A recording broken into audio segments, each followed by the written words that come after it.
In today's video, I'm going to teach you how to attach files in Gmail.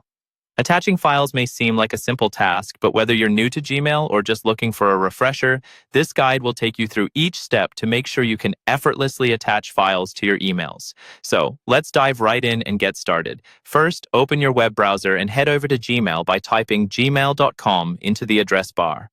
Once you're on the Gmail homepage, you'll need to log into your account. Enter your email address and password and click Sign In. If you've enabled two-factor authentication, you'll also be prompted to verify your identity, for instance, by entering a code sent to your phone. Once you're logged in, you'll be directed to the main Gmail interface. Now, to start a new email, simply click on the red Compose button. It's usually located in the upper left-hand corner of the screen. Once you click this, a new message window will appear. Here, you'll need to fill in the recipient's email address in the To field. Make sure you type the correct address to ensure it reaches the right person.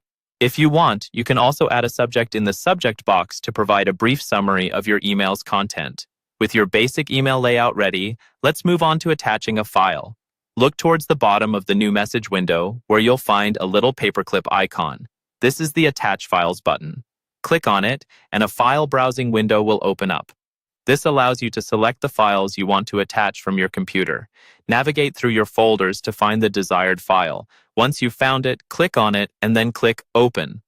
Your file will start uploading. You will see your file appearing at the bottom of the email once it's attached successfully. Make sure that the file size is within Gmail's limit, which is generally 25 MB.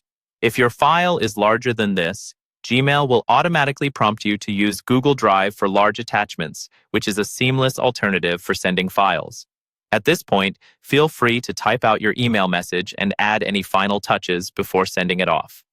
Once you're satisfied with how everything looks, simply click the blue Send button at the bottom left corner to deliver your message. And there you have it. You've successfully learned how to attach files in Gmail. It's a straightforward process, and with a little practice, you'll become a pro at efficiently managing your attachments. Thanks for watching, and don't forget to subscribe for more helpful tutorials.